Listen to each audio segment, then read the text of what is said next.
Hey, what's going on everyone, and welcome back to the channel. It's your boy Ice. Let's get down to business. Today we're laying down yet another 280 gold per hour farm, and get this, it's not in any dungeon, and regardless of your gear, any mage can farm this. I know, wild. Here's a sneak peek at one of my bank alts and what's to come late August on this channel. I hoard as many mats as possible. This does two things.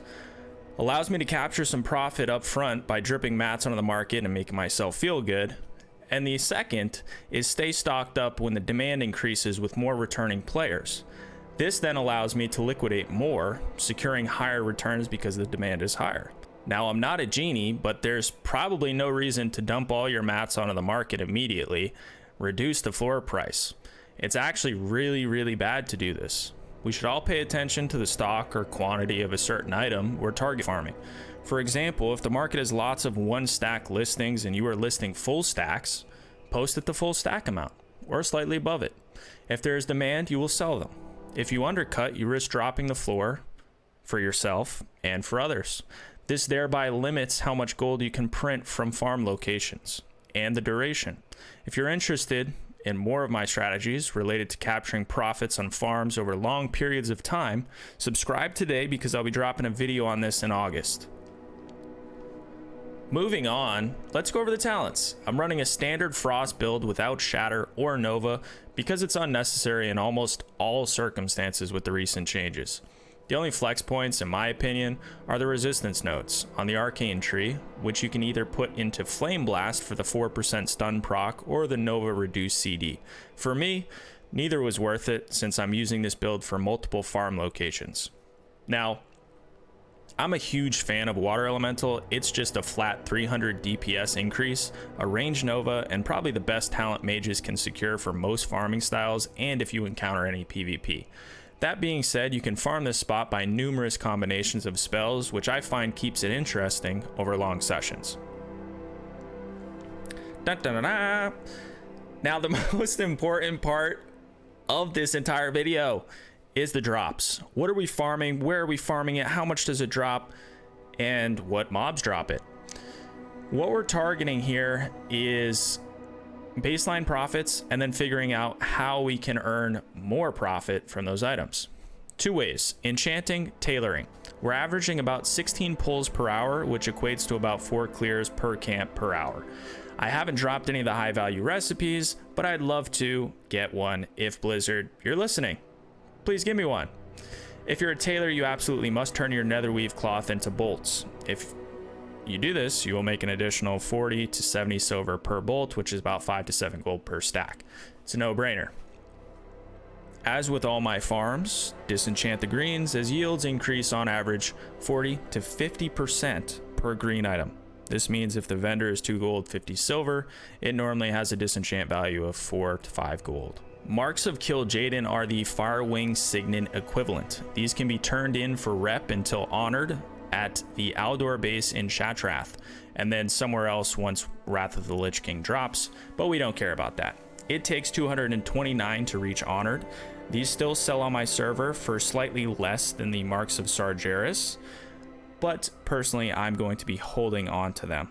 Scrolls are still a huge income. As I mentioned in other farm videos, I expect these to go up more and more as we near Wrath of the Lich King. They're incredible for anyone that wants to maximize DPS while leveling. Keep them or sell them. All right, so we're going to do something similar to our DM East farm that I posted 2 weeks ago or so. I received a ton of positive feedback commenting on the pulls, casting the moves I was casting, and the direction, etc., how I was facing the mobs and all of those things. So let's get into it. This is pull number 1.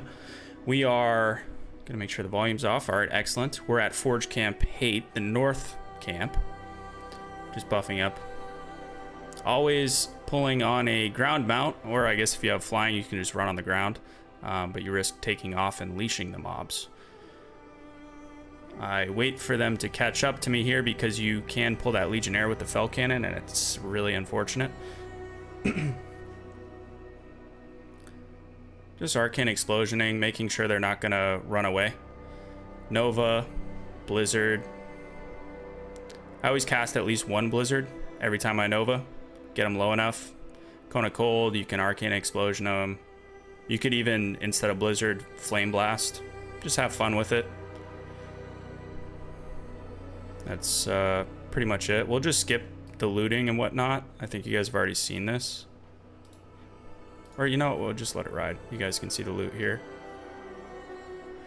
Skip the drinking. All right, so we're off to the second pull. You just head directly east across the camp, or north, I'm sorry.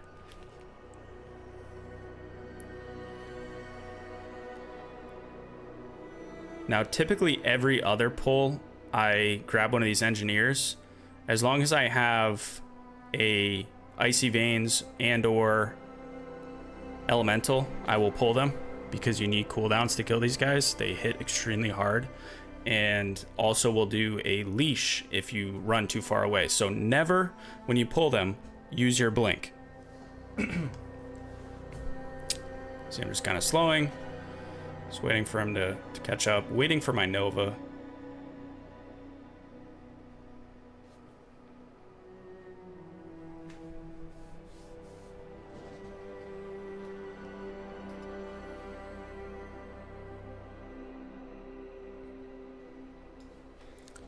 So the reason I wait for my Nova again, and it's about a 10-yard range for his Electro Grab, and you'll see it on one of these pulls. I'll make sure we have that pull in this walkthrough. Open up the next clip. So I've just completed that pull on a different farm route. You can see the timer is a little bit different, but same pull. We're just running south now. And on this road, there's a small 4-pack. I don't know if it's just lucky RNG, but I seem to drop a green off these guys every single time. So I just continue killing them, as well as it lines up nice with the timing.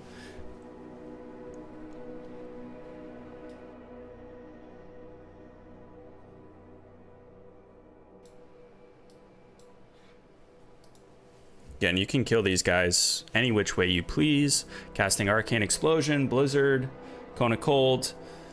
I pretty much always end up with about 6,000 mana afterwards killing those guys. I don't know if it's ever been different. If you proc clear casting, it could differ. And now we're just running to this next camp. So we're now at the next pull. Again, your Ice Shield is extremely valuable. I should have even procced another Ice Shield here before doing this pat.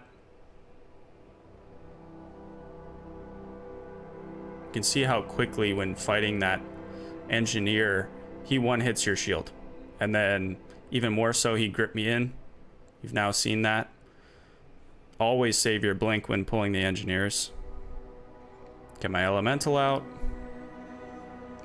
Extremely valuable. I switch him to the engineer.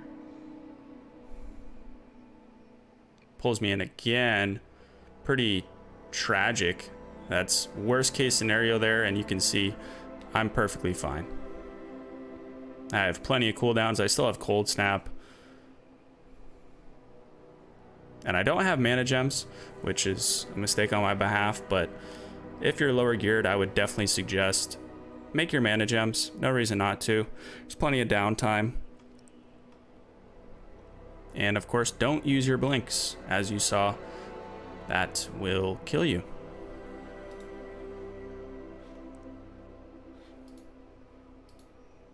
All right, so this is the last pull, or last camp rather. We're down now at Camp Fear.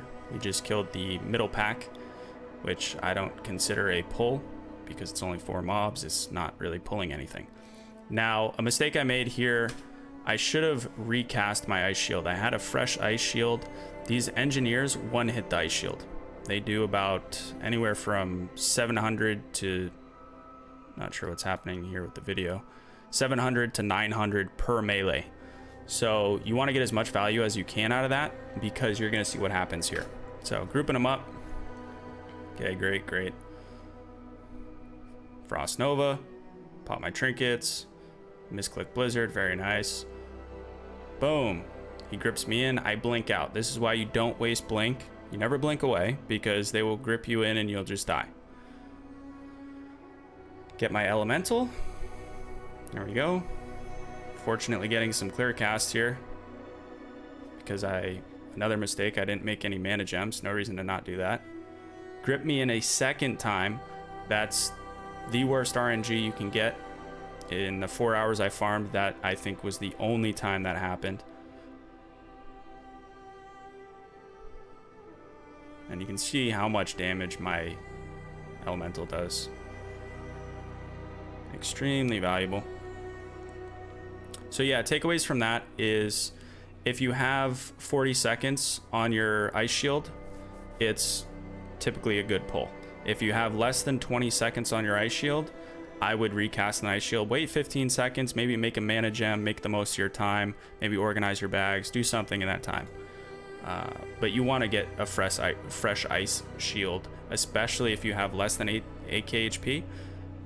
And pulling an engineer, it's gonna serve you well to do that. All right, so this is the last pull. We're just running south.